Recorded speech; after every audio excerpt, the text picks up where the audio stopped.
Agora vamos começar a matéria de conhecimentos gerais de aeronaves. Vamos pensar um pouquinho por que o comissário de voo precisa saber os conhecimentos gerais das aeronaves, pessoal.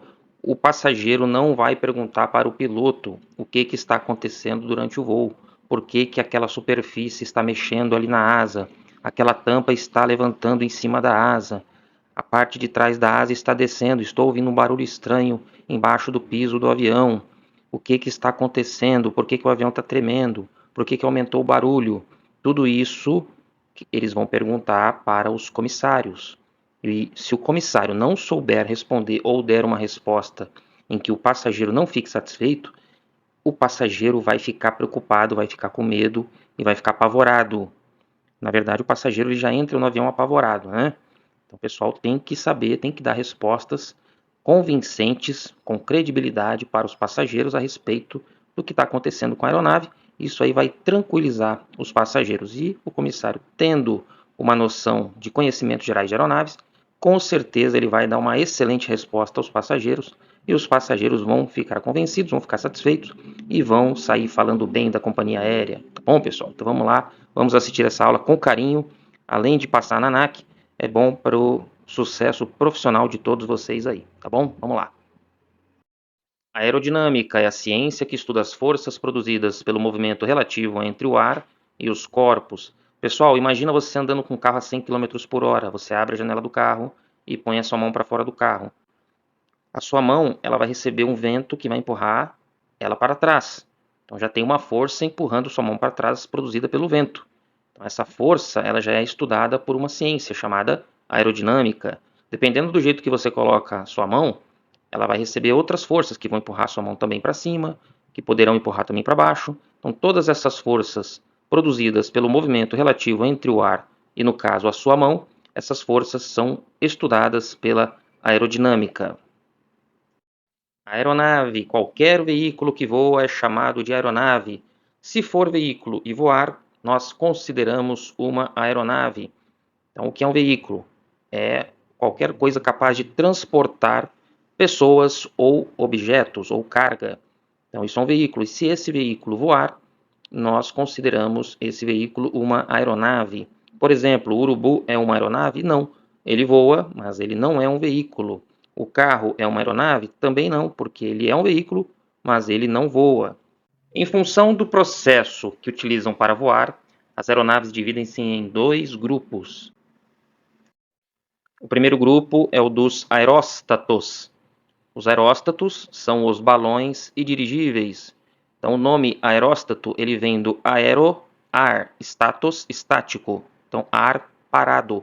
Os aeróstatos não dependem de velocidade do ar para poder voar. Então, nós os chamamos de mais leves que o ar, porque eles flutuam, na verdade, eles flutuam no ar e elevam-se segundo o princípio de Arquimedes. Princípio de Arquimedes, o que ele diz? Todo corpo mergulhado num fluido recebe um empuxo de baixo para cima, equivalente ao peso do fluido deslocado. Então vamos ver os exemplos. Olha aí no exemplo, pessoal. Do lado esquerdo nós temos um objeto. Se eu falar para vocês que esse objeto é de chumbo, ele vai flutuar na água ou ele vai afundar? E se eu falar que ele é de isopor, ele vai flutuar na água ou ele vai afundar? Então depende da massa do objeto para ele poder flutuar na água ou afundar. Se ele ocupar aquele espaço em que a água é mais pesada do que ele vai ter que tirar a água dali para ele poder entrar. Se o espaço que ele ocupar de água for mais pesado com a água, ele vai flutuar. Ele não tem força para descer, porque o empuxo da água para cima vai forçar ele a subir. Agora, se o peso dele for maior do que o espaço que ele for ocupar de água, ele vai ter que tirar uma água do espaço ali para poder descer. Ele vai ter que ocupar o lugar da água. Se ele for mais pesado que a água, aí sim ele vai vencer o empuxo e vai afundar. Então isso aí é uma explicação prática do princípio de Arquimedes. Por isso que foi muito fácil vocês saberem que se for uma bolinha de isopor, ela vai flutuar, porque uma bolinha de isopor, o espaço dela de água é mais pesado que o isopor. Então ela não vai vencer a água e vai flutuar. Agora uma bolinha de chumbo, o espaço dela de água é mais leve do que o chumbo. Então o chumbo vai vencer a água e vai afundar. E agora, pessoal, por que um navio que pesa centenas de milhares de toneladas não afunda na água? Muito simples, porque o espaço que ele ocupa na água ainda é mais leve do que a água. O navio basicamente é uma superfície oca, pode ver nas fotos aí. Apesar dele ter muita gente ali, né? Ele ter muitas instalações. Se fosse preenchido por água, esse espaço que ele ocupa, a água seria ainda mais pesada. Então o navio acaba flutuando. E por que a gente está falando de navio, de água, se o curso é de aviação? O curso não é de navegação marítima, né? Porque são exemplos que são mais fáceis do pessoal entender. Se eu falar em relação ao ar, fica mais difícil. A gente não está muito acostumado em ver coisas flutuando no ar, porque poucas coisas são mais leves que o ar. A maioria das coisas, elas são, digamos assim, mais pesadas do que o ar, que ficam no chão. Na água a gente já vê coisas flutuando na água. Você joga, como eu falei lá no começo, se você jogar um pedaço de isopor na água, ele vai flutuar. A gente sabe disso. Se você jogar uma pedra na água, ela vai afundar. Então, exemplo, fica mais fácil usando a água. Agora vamos falar do ar. Olha aí o balão. Por que o balão está flutuando? Por que ele está, no caso, então, voando? Porque o ar quente é mais leve que o ar frio ou que o ar ambiente. Esse ar aí ele é aquecido através daquele bocal de ar quente. Esse ar ele é aquecido, então dentro do balão o ar está muito mais quente do que fora do balão e por isso o balão ele sobe, ele se eleva na atmosfera. E nós temos também os dirigíveis. Os dirigíveis são balões que possuem superfícies de comando, que vocês estão vendo na parte traseira ali do dirigível, e proporciona o direcionamento da aeronave, apesar dos dirigíveis também serem aeróstatos. Um dos maiores mestres da aerostação foi Santos Dumont. Santos Dumont ele era um mestre nessa arte dos aeróstatos, tanto que ele tinha um dirigível pessoal que ele usava como o seu carro de passeio, digamos assim, que era o dirigível de número 9. Quem quiser dar uma pesquisada aí, ele passeava, estacionava o seu pequenino dirigível número 9 nas imediações de Paris, e ele era uma figura muito conhecida porque ele era a única pessoa do mundo naquela época que passeava com a sua aeronave.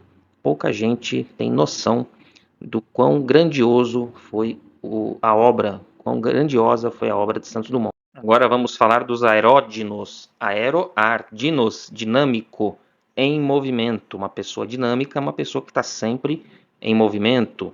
Então, os aeródinos precisam obrigatoriamente de ar em movimento para poderem voar.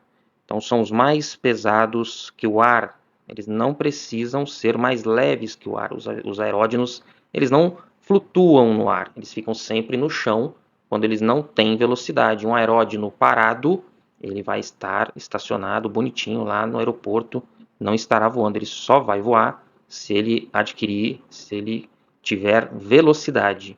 E o seu voo baseia-se na terceira lei de Newton, que é a lei da ação e reação, e no teorema de Bernoulli. O teorema de Bernoulli diz: quando a velocidade do fluido aumenta, a pressão dinâmica também aumenta e a pressão estática diminui. Isso eu vou explicar mais lá para frente, tá, pessoal?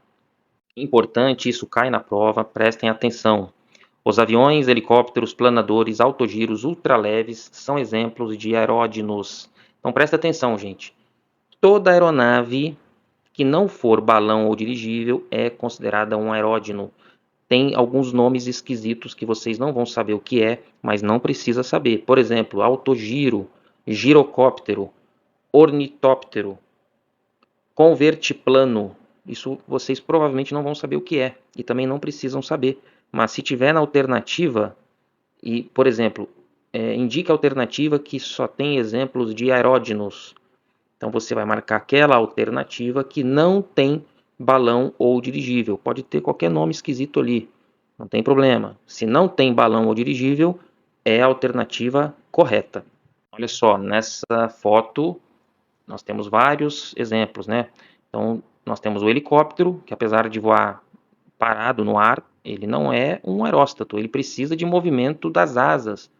Os helicópteros são considerados aeronaves de asas rotativas. Então, a asa do helicóptero é aquele rotor que fica girando em cima. e ele tem um rotor lá na cauda para fazer com que ele não fique girando junto, porque aí tem o efeito torque, né? Se o motor do helicóptero fizer o rotor lá em cima girar para um lado, a tendência do helicóptero é girar para o outro lado. Então, para isso não acontecer, existe um rotor lá atrás para quebrar essa tendência. Então, ela faz vento ali, ela faz força para o sentido contrário da rotação para neutralizar essa tendência do torque.